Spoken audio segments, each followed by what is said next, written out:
ఎంత ఎండ రోజైనా కూడా ఒక కాగితం సూర్య కిరణాల వల్ల కాలదు. అవే కిరణాలను శక్తివంతమైన భూతద్దంలో నుండి ప్రసరింపచేస్తే ఆ కాగితం కాలుతుంది. జీవిత లక్ష్యం గమ్యమైతే లక్ష్యాలన్నీ దారిలో స్టేషన్ వంటివి.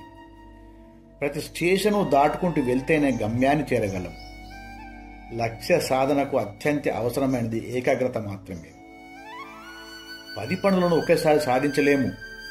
ఒక్కొక్క పనిని ఒక లక్ష్యంగా తీసుకొని ఆ లక్ష్యమే గురిగా పనిచేసినట్లయితే అంతిమ లక్ష్యం అతి త్వరగా మీకు అందుబాటులోకి వస్తుంది.